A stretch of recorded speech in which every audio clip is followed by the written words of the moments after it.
सभी साथियों को नमस्कार। साथियों, आप सभी को बता दें कि इस देश के अंदर सभी नागरिकों के ऊपर और उनके ऊपर किसी तरीके की कानून कार्रवाई को लेकर तमाम तरह के कानून बनाए गए हैं। वो उन कानूनों की बात करें तो वो सिविल कानून भी है और क्रिमिनल कानून भी है। उन हर एक नागरिक के ऊपर उन कानूनों के तहत कार्रवाई होती है। लेकिन आप सभी को बता दें कि पिछले कुछ दिनों में जो कंसेप्ट चल रहा है वो बुलडोजर को लेकर जो कंसेप्ट चल रहा है, कहीं पर कोई हिंसा होती है या शक के आधार पर किन्हें अरेस्ट किया जाता है या फिर शक को आधार बनाकर उनकी संपत्ति को, उनके घर को जो नुकसान पहुंचाने का काम किया जा सकता है, वहां की सरकारों द्वारा जो काम किया जाता है या फिर वहां के प्रशासन द्वारा जो कार्रवाई की जाती है, उसको लेकर सुप्रीम कोर्ट ने बड़ी फटकार वहां की सरकारों पर लगाई है, वहां के प्रशासनिक अधिकारियों पर ये फटकार लगाई है और इस पर कुछ अहम बातें साफ की है सुप्रीम कोर्ट ने। इसी बीच आप सभी को बता दें कि सुप्रीम कोर्ट ने जो कहा है वो बुलडोजर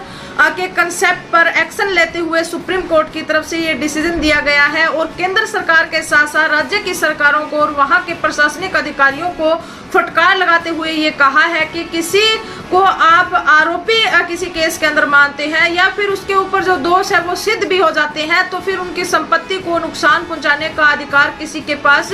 नहीं है।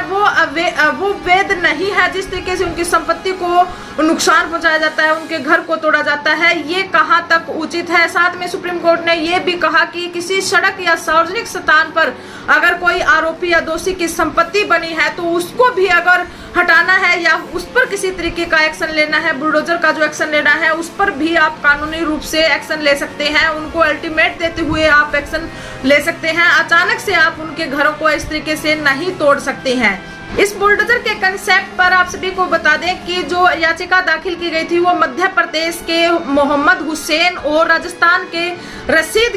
खान की तरफ से ये याचिका दाखिल की गई थी, जिस पर जस्टिस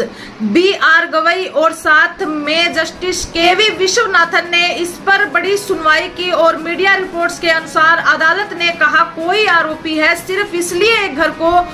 कैसे गिराया जा सकता है कि वह दोषी है तो भी इसे नहीं गिराया जा सकता। अदालत इस मामले में जो अगली सुनवाई को जो कार्यवाही की सुनवाई उन्होंने की उस पर उन्होंने कहा कि सड़कों व अन्य सार्वजनिक जगहों पर जो अवैध निर्माणों के समर्थन नहीं करते हैं लेकिन संपत्ति को गिराए जाने की प्रक्रिया कानूनी हिसाब से होनी चाहिए। सॉलिसिटर जनरल तुषार मेहता ने कोर्ट को बताया कि किसी भी संपत्ति को सिर्फ इसलिए नहीं ढहाया जाता क्योंकि वह किसी आपराधिक केस में शामिल या दोषी से जुड़ी है। उन्होंने कहा कि ऐसा तभी होता है जब ढांचा गैरकानूनी हो। इस पर जस्टिस गवई ने कहा तो आप इसे स्वीकार कर रहे हैं, फिर हम इसके आधार पर दिशा निर्देश जारी करते हैं किसी के आरोपी होने पर उसकी संपत्ति कैसे ढाई जा सकती है। उदयपुर के 60 वर्षीय खान की तरफ से दाखिल याचिका में कहा गया कि उनका घर जिला प्रशासन ने 17 अगस्त 2024 को ढहा दिया था। यह सब उदयपुर में भड़की सांप्रदायिकता हिंसा के बाद हुआ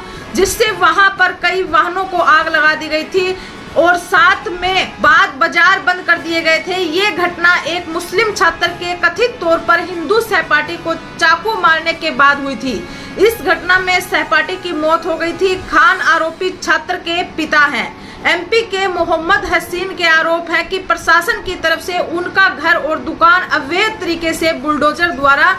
चला दिया गया और ढहा दिया गया। इस पर सुप्रीम कोर्ट ने जो आप पूरा केस और इस मैटर को जानने के पीछे अगर हम देखते हैं तो जिस तरीके से ये घटना बताई गई कि इसमें दो जो विशेष धर्मों की जो बात की गई, मुस्लिम धर्म और हिंदू संगठन के युवाओं के बीच में जो झगड़ा हुआ उसके बाद में वहां पर जो हत्या की गई उसकी एवज में प्रशासन द्वारा उनके घर को ढहा दिया गया था और उनके वाहनों को तोड़फोड़ कर दी गई थी। इस पर उन्होंने सुप्रीम कोर्ट के अंदर याचिका दाखिल की और बुलडोजर न्याय याचिका उनकी तरफ से सुप्रीम कोर्ट के अंदर दाखिल की गई थी। इस पर सुप्रीम कोर्ट ने बड़ा डिसीजन दिया है और कहा है कि किसी को आप केवल आरोपी है या फिर उसके ऊपर जो दोष है वो भी साबित हो जाते हैं तो भी उसके घर को नुकसान पहुंचाना, उसकी संपत्ति को नुकसान पहुंचाना ये कहाँ तक उचित है। कानून उनको कानूनी रूप से उनके किए गई सजा देगा, लेकिन जो घर तोड़ना है, जो घर के ऊपर बुलडोजर चलाना है, इस पर सुप्रीम कोर्ट ने केंद्र सरकार से और वहां की राज्य सरकारों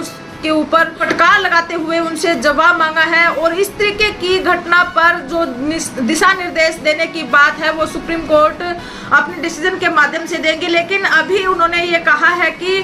जिस तरीके से आरोपी या दोषी के घर और संपत्ति को तोड़ा जाना ये कानूनी रूप से सही नहीं है। हाँ, कहीं पर अगर अवैध तरीके से कोई जगह या सड़क या पब्लिक स्थान पर किसी घर का निर्माण किया गया है या दुकान का निर्माण किया गया है उसको भी हटाना है तो वो भी कानून के दायरे में होना चाहिए, कानूनी प्रणाली को अपनाते हुए होना चाहिए। और इस एवज में कि वो आरोपी है, दोषी है, केवल इसी मंशा के तहत और जाति सांप्रदायिकता को ध्यान में रखते हुए इसके घर को तोड़ना ये उचित नहीं है। उसकी संपत्ति और उसके घर को नुकसान पहुंचाना भी सही नहीं है। जो कानूनी प्रक्रिया के तहत होना चाहिए वो कानून की प्रक्रिया के तहत होना चाहिए। सुप्रीम कोर्ट ने केंद्र सरकार और राज्य सरकारों से जवाब मांगा है और फटकार लगाते हुए ये कहा है कि आप इस पर एक्शन ले वरना हम अपनी तरफ से इस पर बड़ा एक्शन लेंगे।